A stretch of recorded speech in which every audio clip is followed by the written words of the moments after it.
ప్రభువు మీతో నుండనగాక. పునీత యోహాను వ్రాసిన శుభవార్తలోని భాగము.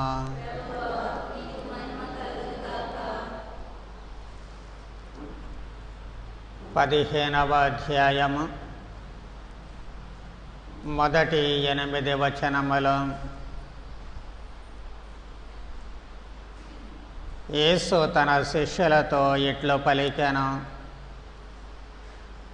నేను నిజమైన ద్రాక్షావల్లెని, నా తండ్రి వ్యవసాయే. నాయందు ఫలింపని ప్రతి తీగను ఆయన తీసివేయను.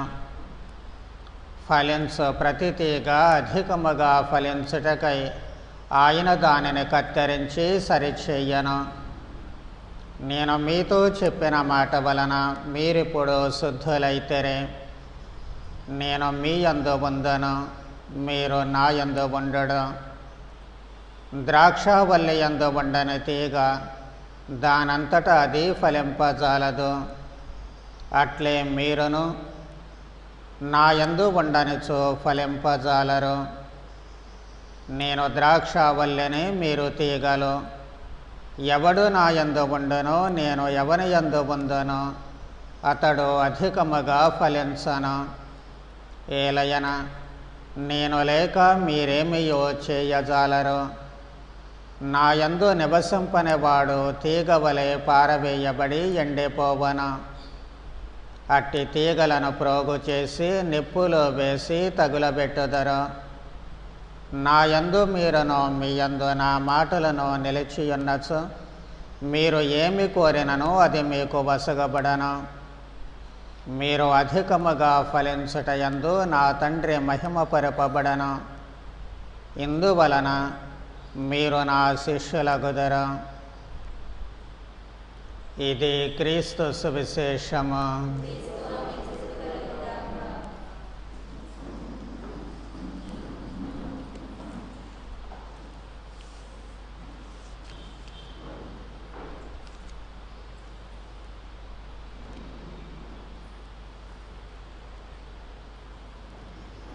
తనను తాను గొర్రెల కాపరిలా పరిచయము చేసుకున్నటువంటి ప్రభువు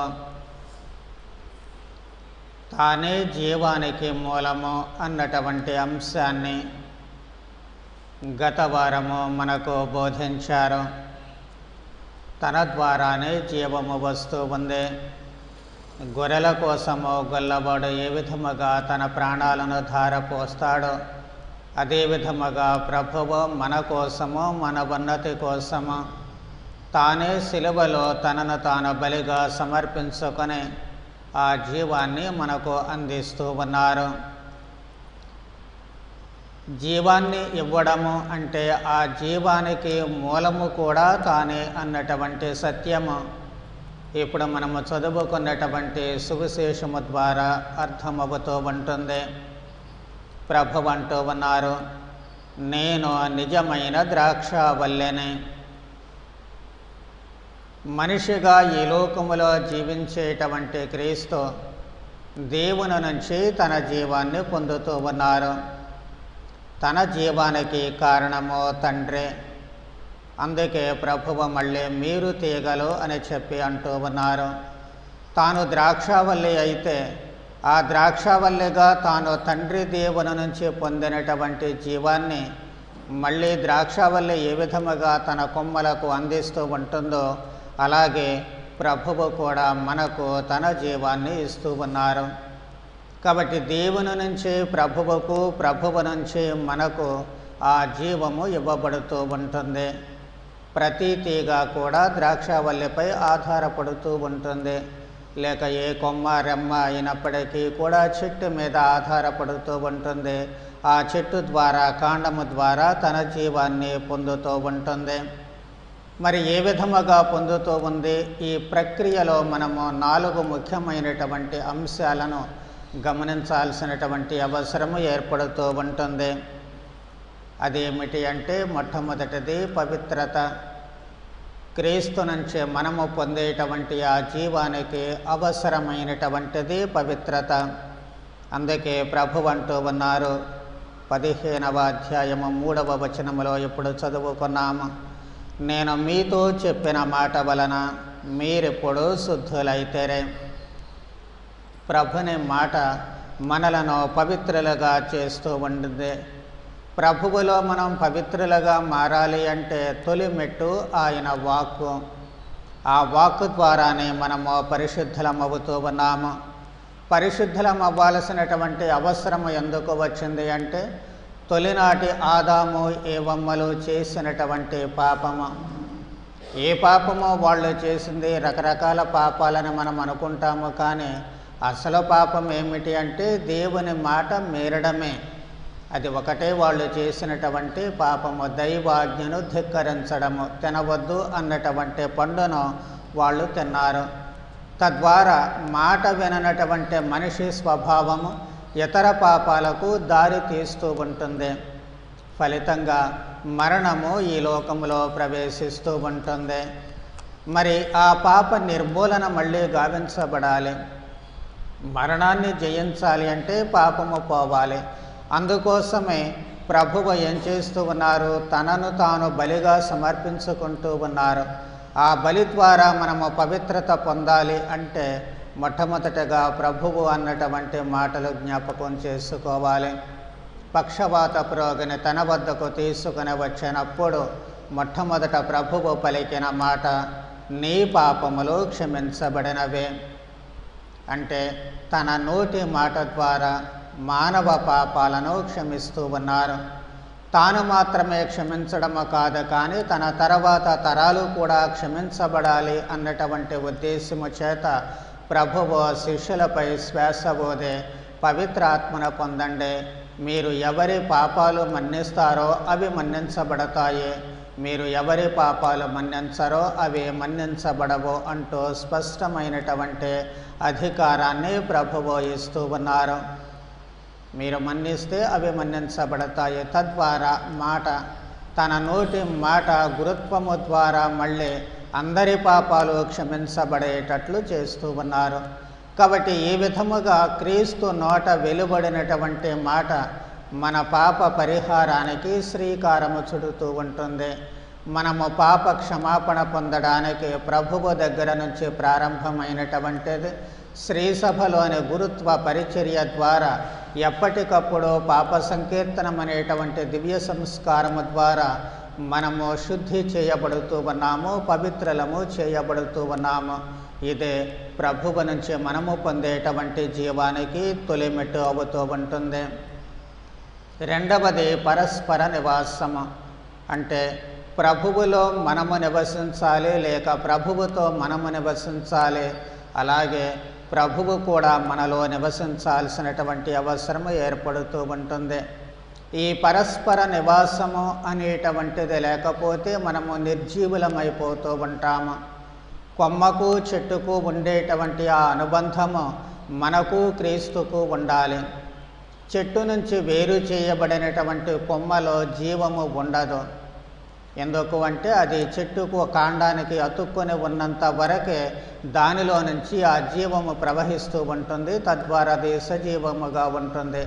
అదే వేరు చేయబడినట్లయితే ఆ జీవము ప్రవహించడానికి అవకాశం లేదు. అలాగే మనము కూడాను మనము క్రీస్తులో ఉన్నప్పుడు మాత్రమే, క్రీస్తులో జీవించినప్పుడు మాత్రమే మనలో జీవము అనేటువంటిది ఉంటుంది. మనము ఎప్పుడైతే క్రీస్తు నుంచి వేరు చేయబడుతూ ఉంటామో ఆ జీవము పోతూ ఉంటుంది. మరి మనలను క్రీస్తుతో అతుక్కొని పోయేటట్లు చేసేటువంటిది ఏమిటి అంటే ప్రభువు స్వయంగా తన శరీర రక్తాలని మనకు ఇస్తూ ఉన్నారు. ప్రభువు అంటూ ఉన్నారు, నేనే మార్గము, నేనే సత్యము, నేనే జీవము. మార్గము ఆయనే, సత్యము ఆయనే, చివరకు జీవము ఆయనే. కాబట్టి ఆయనతో పాటు ఆయనలో కలిసి జీవించడానికి ప్రభువు మనకు ఇచ్చినటువంటి మహత్తరమైన మార్గం ఏమిటి అంటే తన శరీర రక్తాలు. అనేక సార్లు మనము అనుకుంటూ ఉన్నాము, ప్రభువు తన శరీర రక్తాల ద్వారా మనలో ఏకమవుతూ ఉన్నారు అని. కాబట్టి ప్రభువు ఏమంటున్నారు? 6వ అధ్యాయము యోహాను సువార్తలో 51వ వచనములో, ఈ లోకము జీవించుటకు నేను ఇచ్చు ఆహారము నా శరీరమే అని మీతో నిశ్చయముగా చెప్పుచున్నాను. కాబట్టి కాండము నుంచి వచ్చేటువంటి ఆ జీవముతో కొమ్మ జీవించినట్లుగానే మనము కూడా ప్రభువులో జీవించాలి అంటే ఆ జీవము ఆయన నుంచి మన వద్దకు రావాలి. ఆ వచ్చేటువంటి విధానము ఏమిటి అంటే తన శరీర రక్తాలే. తన శరీర రక్తాలను మనము స్వీకరించడము ద్వారా ఆయనతో ఏకమవుతూ ఉన్నాము. కాబట్టి కొమ్మ మాదిరిగా అతుక్కొని పోయి ఉంటూ ఉంటాము. కాబట్టి నిరంతరము ఆ జీవము మనలో ప్రవహిస్తూ ఉంటుంది. అందుకే ప్రభువు యోహాను సువార్త 6వ అధ్యాయము 53వ వచనములో మరలా ఇలా అంటూ ఉన్నారు, మీరు మనుష్య కుమారుని శరీరమును భుజించి ఆయన రక్తమును పానము చేసిననే తప్ప మీలో జీవముండదు. కాబట్టి ఇందాక అనుకున్నట్లు చెట్టు నుండి కొమ్మకు జీవము ఎలా వస్తూ ఉంటుందో అలాగే జీవనిధి అయినటువంటి క్రీస్తుని మనము అంటి పెట్టుకొని ఉన్నంత వరకు కూడా మనలో అదే విధముగా జీవముంటూ ఉంటుంది. ప్రభు ఇంకా అంటూ ఉన్నారు అదే అధ్యాయములో, నా శరీరమును భుజించి నా రక్తమును పానము చేయవాడు నా యందును నేను వాని యందును ఉందము. కాబట్టి క్రీస్తు శరీర రక్తాలను భుజించడము ద్వారా క్రీస్తు మనలో ఉంటున్నారు, మనము క్రీస్తులో ఉంటూ ఉన్నాము. దీన్ని పరస్పర నివాసము అని చెప్పి అంటూ ఉంటాము. దీని మూలముగానే ప్రభువు కూడా ఈ అత్యల్పులలో ఎవరికి ఏది చేసినా అది నాకు చేసినట్లే అని చెప్పి అంటూ ఉన్నారు. కాబట్టి తనను తాను తన ఉనికిని ఇతరులలో గుర్తించేటట్లు చేస్తూ ఉన్నారు. కారణము క్రీస్తు మనిషిలో ఉన్నారు, మనిషి క్రీస్తులో ఉన్నారు. తద్వారా మనిషి జీవాన్ని పొందుతూ ఉన్నాడు. ఈ పరస్పర నివాసాన్ని మనము గుర్తించినప్పుడే క్రీస్తు ద్వారా మనము జీవము పొందడానికి అవకాశము కలుగుతూ ఉంటుంది. ఇక మూడవది ఫలము. మీరు ఫలించాలి ప్రభు అంటూ ఉన్నారు. మరి ఫలించాలి అంటే ఏం చేయాలి? క్రీస్తులో జీవించినంత మాత్రము చేత సరిపోదు. కానీ మనము ఊరికే దిష్టి బొమ్మలా అక్కడ ఉంటే సరిపోదు. ఫలితం ఇవ్వాలి. మన జీవితము ఫలించాలి. చెట్టు ఏపుగా పెరుగుతూ ఉంటుంది, గుబురుగా పెరుగుతూ ఉంటుంది, కొమ్మలన్నీ కూడా చాలా గొప్పగా కనిపిస్తూ ఉంటాయి. కానీ ఒక్క కాయ కూడా కాయకపోతే లేదా ఒక్క పువ్వు కూడా పూయకపోతే అవి నిరుపయోగం అవుతూ ఉంటాయి. ఆ చెట్టును కొట్టి అవతల పడేస్తూ ఉంటాము, ఆ కొమ్మలను నరికి అవతల పడేస్తూ ఉంటాము. అలాగే మనము కూడాను క్రీస్తులో ఉన్నంత మాత్రము చేత సరిపోదు. కానీ ఈ జీవితము ఫలించాలి. క్రీస్తు జీవాన్ని పొందేటువంటి మనము అందుకు తగినటువంటి విధముగా జీవించాల్సిన అవసరము ఏర్పడుతూ ఉంటుంది.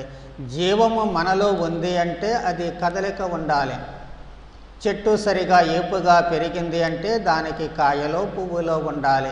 అలాగే మనము క్రీస్తు జీవాన్ని పొందాము అన్నటువంటి దానికి గుర్తుగా మనలో ఆ కదలిక అనేటువంటిది, ఆ క్రియలు చేతలు ఎప్పుడూ కూడా ఉండాలి.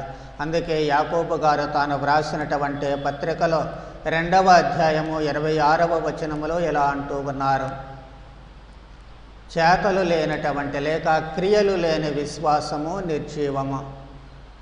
క్రియలు గనక లేకుండా నేనేదో విశ్వసిస్తున్నాను అని అనుకుంటే అది జీవోత్సవం, అంటే చచ్చిన శవముతో సమానమవుతూ ఉంటుంది అని చెప్పి ఆయన చాలా స్పష్టంగా చెబుతూ ఉన్నారు. కాబట్టి క్రీస్తు మనలో జీవిస్తున్నారు, మనము క్రీస్తులో జీవిస్తున్నాము అన్నటువంటి దానికి గుర్తు ఏమిటి అంటే మనము చేసేటువంటి పనులు, మనము మాట్లాడేటువంటి మాటలు. అందుకే ప్రభువు ఏం చెబుతూ ఉన్నారు, మీరు అధికముగా ఫలించుట యందు నా తండ్రి మహిమపరపబడును. అంటే ఎడాపడ మనం మాట్లాడేటువంటి మాటలు లేక ఎడాపడ మనం చేసేటువంటి క్రియలు ఇవన్నీ కూడా అబ్బా నా జీవిత ఫలాలు అనుకుంటే మళ్ళీ తప్పే. ఆ ఫలాలు ఎలా ఉండాలి అంటే అవి దేవుని మహిమపరిచేటువంటివిగా ఉండాలి. చెట్టు కాయలు కాసిందే కానీ అవి చేదుగా ఉంటాయి. ఉపయోగం ఏంటి? కోసి అవతల పడేస్తాము. చెట్టు కూడా ఎందుకు అనవసరంగానే చెప్పి దాన్ని నరికి అవతల పడేస్తూ ఉంటాము. కాబట్టి మన జీవిత సారములో నుంచి వచ్చేటువంటి క్రియలు, మనలో నుంచి వచ్చేటువంటి మాటలు దేవుణ్ణి మహిమపరిచేటువంటివిగా ఉండాలి. ప్రభువు అద్భుతాలు చేసినప్పుడు, బోధనలు చేసినప్పుడు ప్రజలందరూ కూడా దేవుని స్తుతించారు. దేవుడు మన మధ్య ఉన్నారు ఈనాడు అని చెప్పి వాళ్ళు చెప్పగలిగారు. మరి మన ఉనికి ప్రజల మధ్యలో ఉన్నప్పుడు మనము మాట్లాడినటువంటి మాట దేవుడు మాట్లాడారు అని చెప్పి చెప్పగలరా మన చుట్టూ ఉన్నటువంటి వాళ్ళు? అది మనం వేసుకోవాల్సినటువంటి ప్రశ్న. నేను చేసేటువంటి పనులను చూసినప్పుడు, నేను చేసేటువంటి క్రియలు వీటి ద్వారా దేవుణ్ణి స్తుతిస్తూ ఉన్నారా? దేవుడు ఏ మనిషి ద్వారా నాకు సాయం చేశారు, దేవుడు ఏ మనిషి ద్వారా నాకు జీవాన్ని ఇస్తూ ఉన్నారు అన్నటువంటి భావము ప్రజలలో కలుగుతూ ఉందా? మన చుట్టూ ఉన్నటువంటి వాళ్ళలో కలుగుతూ ఉందా? అలా కలగకపోతే మనం చేసేటువంటి పనులు నిరుపయోగం అవుతూ ఉంటాయి. మనము ఇతరులను మన మాటల ద్వారా బాధ పెట్టినప్పుడు, మానసికంగా చంపేస్తూ ఉన్నప్పుడు, సూటిపోటి మాటలతో వాళ్ళను బాధ పెట్టినప్పుడు, లేక మన క్రియల ద్వారా చేసేటువంటి ఇతరులకు కలిగించేటువంటి నష్టము కానివ్వండి, అన్ని రకాలైనటువంటి అనర్థాలతో కూడినటువంటి దుష్ట ప్రవర్తన, దుష్ట ఆలోచనలు, దుష్ట మార్గాలు, వక్ర మార్గాలు ఇవన్నీ కూడా దేవుని అగౌరవపరిచేటట్లుగా ఉంటాయి. అలాంటప్పుడు పనికిరాని కాయలు కాచినటువంటి చెట్టును ఎలా నిర్మూలిస్తూ ఉంటామో అలాగే మన జీవితాలు కూడా నిర్మూలించబడుతూ ఉంటాయి. అది మనము గమనించలేకపోవచ్చు, కానీ వృధాగా మనము ఈ భూమి మీద జీవిస్తున్నాము అన్నటువంటి విషయాన్ని మనం మరచిపోకూడదు. ఆ నిర్మూలన దేవుడు వచ్చి తీసేయాల్సినటువంటి అవసరం లేదు. చాలాసార్లు మనం చేసినటువంటి పాపాలకు దేవుడు శిక్షిస్తారని చెప్పి అనుకుంటాము. కానీ ఈ నిర్మూలన అనేటువంటిది మనము చేసే పొరపాట్లకు, మనం చేసేటువంటి తప్పులకు ఆ నిర్మూలన ఎక్కడ? అవే నిర్మూలిస్తూ ఉంటాయి. ఆ నిర్మూలన మంచి వాళ్ళకి తగలొచ్చు, చెడ్డవాళ్ళకి తగలొచ్చు, ఎవరికి తగిలే అనేటువంటిది కానీ నిర్మూలన అనేటువంటిది వస్తూ ఉంటుంది, ఒక ఉప్పెనలాగా వస్తూ ఉంటుంది. అది మనము చేసేటువంటి చెడ్డ క్రియలు, అంటే మన ఫలితము, జీవన ఫలితము, మనిషి జీవన ఫలితము ఈ అనర్థాలను తెచ్చిపెడుతూ ఉంటుంది. ఈరోజు కరోనా కావచ్చు, మన ఉప్పెన కావచ్చు, లేకపోతే ఇంకేదైనా వ్యాధులు కావచ్చు, అంటువ్యాధులు కావచ్చు, ఇవన్నీ కూడా కారణాలు ఏమిటి? సరి అయినటువంటి ఫలాలను మనిషి జీవితము కాయనప్పుడు వాటి వల్ల వచ్చేటువంటి అనర్థాలు. విషపూరితమైనటువంటి కాయలు కాచినప్పుడు చెట్టు, అవి మనం తింటే ఏమవుతూ ఉంటుంది? మన ప్రాణాలు పోతూ ఉంటాయి. మంచివాళ్ళు తినొచ్చు, చెడ్డవాళ్ళు తినొచ్చు. గన్నేరు చెట్టు ఉంది, చెట్టు బాగుంది కదా అని చెప్పి దాని కాయలు తిన్నా, దాని ఆకులు తిన్నా మన జీవం పూర్తిగా పోతూ ఉంటుంది. అలాగే ఇక్కడ కూడాను మనిషి చేసేటువంటి ఈ దుష్క్రియల ఫలితము సమతుల్యము లోపిస్తూ ఉంటుంది సృష్టిలో. ఎప్పుడైతే ఈ సమతుల్యం అనేటువంటిది లోపిస్తూ ఉంటుందో అది విషపూరితంగా మారుతూ ఉంటుంది. కాబట్టి మానవ ఆలోచనల, క్రియల ఫలితము ఈ విధమైనటువంటి అనర్థాలను సృష్టించి మానవ నిర్మూలనం చేస్తూ ఉంటుంది. అది మనం గ్రహించలేకపోవచ్చు. వాళ్ళు చేశారు, వీళ్ళు చేశారని నిందలు వేయడానికి రెడీగా ఉంటాం, కానీ మనము అందులో భాగస్థలము. నేను ఆ చెడు ఫలాలను అందిస్తున్నాను, నేను ఆ విషపూరితమైనటువంటి ఫలాన్ని అందిస్తున్నాను అన్నటువంటి ఇంగిత జ్ఞానము మనకు రానంత వరకు ఈ నిర్మూలన అలా కొనసాగుతూనే ఉంటుంది. అది ఎప్పుడైతే వస్తూ ఉంటుందో మంచి ఫలాలను, దేవుడు మెచ్చేటువంటి ఫలాలను, దేవుడు సంతోషించేటువంటి జీవితాన్ని మనము జీవిస్తామో ఆ ఫలాలే మన జీవాన్ని నిలబెడతాయి, ఇతరుల జీవాన్ని నిలబెడతాయి అన్నటువంటి విషయాన్ని మనము ఎప్పుడూ కూడా మరచిపోకూడదు. అందుకే ఎప్పుడూ కూడా ప్రభు అంటూ ఉన్నారు, నా యందు మీరును, మీ యందు నా మాటలను నిలిచి ఉన్నచో మీరు ఏమి కోరిననో అది మీకు వసగబడను. 7వ వచనంలో చెబుతూ ఉన్నారు, మీరు నా యందు ఉండాలి, నేను మీ యందు ఉండాలి. అప్పుడు మీరు ఏది కోరితే అది దేవుడు ఇస్తారు. దేవుడా నాకు ఇది కావాలి, ఇది కావాలని చెప్పి దేవుడి దగ్గరికి వచ్చి మొరపెట్టుకోవాల్సినంత అవసరం లేదు. వాస్తవానికి మనము చేసేటువంటి క్రీస్తు మనలో నిజముగా జీవిస్తూ ఉన్నట్లయితే నీవు బాధపడేటువంటి సమయంలో క్రీస్తు గమనిస్తున్నారు కాబట్టి నీకు అవసరమైనటువంటిది నీకు ఖచ్చితంగా చేస్తారు. కాకపోతే ఆయన సన్నిధిలో నీవు ఉండాలి. కానాపల్లి పెళ్లిలో జరిగింది అదే. వాళ్ళు చేసిన పని ఏమిటి? మరియ తల్లినే ప్రభువైన యేసుక్రీస్తును ఆ విందుకు పిలవడమే. వాళ్ళెవరూ వెళ్ళి మాకు ఇది అవసరమైంది అని అడగలేదు. కానీ వాళ్లతో మరియ తల్లి ఉన్నారు కాబట్టి ఆమె గుర్తించింది, ఆమెతో ప్రభు ఉన్నారు కాబట్టి ఆయన ద్వారా చేయగలుగుతూ ఉన్నారు. కాబట్టి అదే విధముగా మనము బాధపడేటప్పుడు, మనకు కష్టము వచ్చినప్పుడు, మనకు ఇబ్బంది వచ్చినప్పుడు మనము క్రీస్తులో నిజముగా జీవిస్తూ ఉన్నట్లయితే, ఇందాక అనుకున్నట్లు ఆ పరస్పర నివాసము గనక అక్కడ ఉన్నట్లయితే ఖచ్చితంగా మన అవసరాన్ని గుర్తించినటువంటి ఆ ప్రభువు మనలను అన్ని ఆపదల నుంచి గట్టెక్కిస్తూ ఉంటారు. అది లేనప్పుడు మనము ఎన్ని ప్రయత్నాలు చేసినా వృధా ప్రయాస అయ్యేటువంటి ప్రమాదము ఏర్పడుతూ ఉంటుంది. అందుకే ప్రభువు యోహాను సువార్త 13వ అధ్యాయము 34వ వచనములో చాలా స్పష్టంగా చెబుతూ ఉన్నారు, మీరు ఒకరినొకరు ప్రేమింపుడు, నేను మిమ్ము ప్రేమించినట్లు మీరు ఒకరినొకరు ప్రేమింపుడు. ఈ జీవాన్ని పొందడానికి అసలైనటువంటి సూత్రం ఏమిటి అంటే అదే. ఈ సూత్రము చుట్టే యావత్ ప్రపంచమంతా తిరుగుతుంది అనేది మనం మర్చిపోకూడదు. ఆ ప్రేమ అనేటువంటిది త్యాగపూరితమైన ప్రేమ ప్రతి మనిషిలో ఉంటే ఏ అనర్థాలకు ఈ లోకములో తావు ఉండదు, ఏ మోసాలకు తావు ఉండదు, ఏ అసమానతలకు తావు ఉండదు, సమతుల్యత లోపించడానికి, సృష్టిని ఇబ్బంది పెట్టేటువంటి అవకాశము ఉండదు. తద్వారా మన జీవితాలు పాడైపోయేటువంటి అవకాశము ఎప్పుడూ కూడా ఉండదు.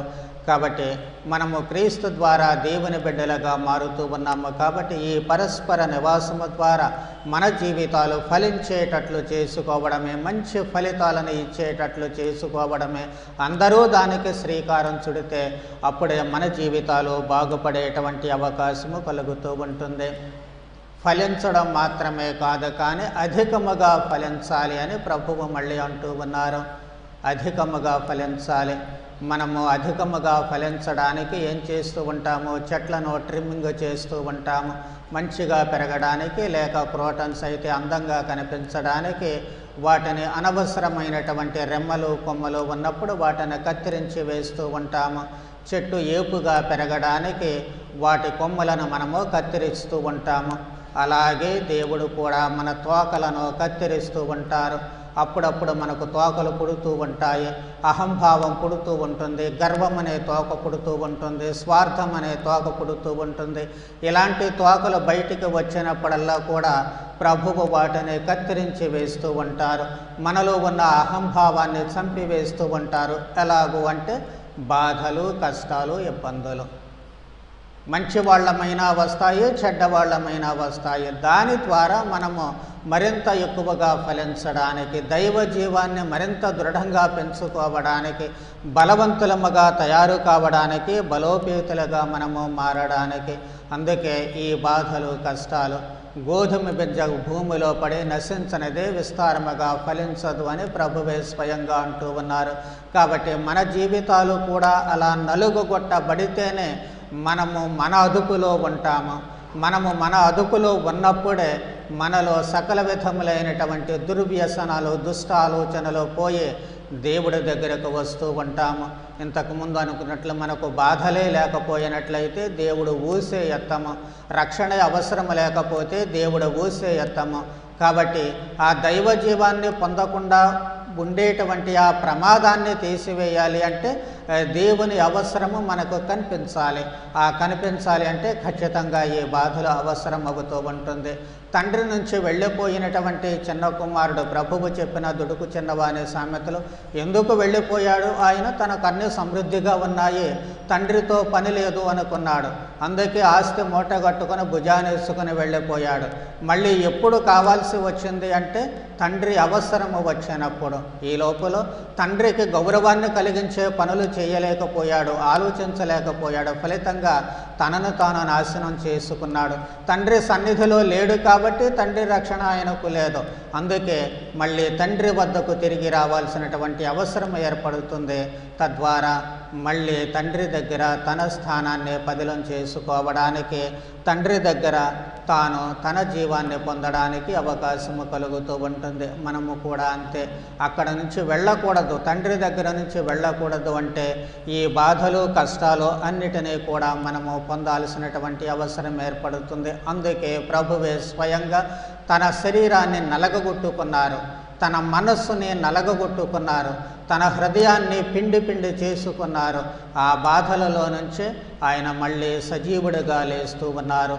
తద్వారా ఉత్థానమైనటువంటి క్రీస్తు శరీర రక్తాల జీవము మనలో ప్రవహిస్తుంది. కాబట్టి మనము కూడా అలాగే ఈ బాధలలో నుంచి పునీతులము కావాలి. బంగారము శుద్ధి చేయబడాలి అంటే దాన్ని కరగబెట్టాలి. కాబట్టి అదే విధముగా మనము కూడా ఈ జీవిత పులిమిలో కరగబెట్టబడినప్పుడు, ఈ జీవితములో అష్ట కష్టాల మధ్యలో నుంచి మనము క్రీస్తు మాదిరిగా మరణాన్ని జయించగలిగినప్పుడు మన జీవితాలు పరిపూర్ణ ఫలాన్ని ఇస్తాయి. అది దేవునికి మాత్రమే మహిమ కాదు, ఈ లోకములో మనిషికి మహిమే. నీతిమంతుడు మరణించిన మనుషుల హృదయాలలో ఎల్లప్పుడూ జీవిస్తూ ఉంటాడు. అది అసలు సిసలైనటువంటి జీవితము. కాబట్టి అది నిజమైనటువంటి ఫలము. అలాంటి ఫలము మనము పొందడానికి ప్రయత్నం చేయాలి.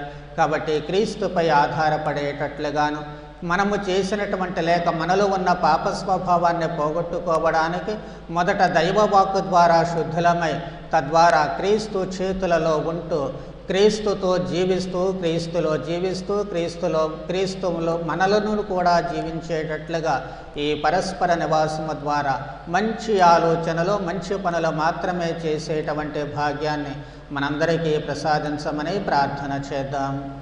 పితా పుత్ర పవిత్రాత్మ నామమున.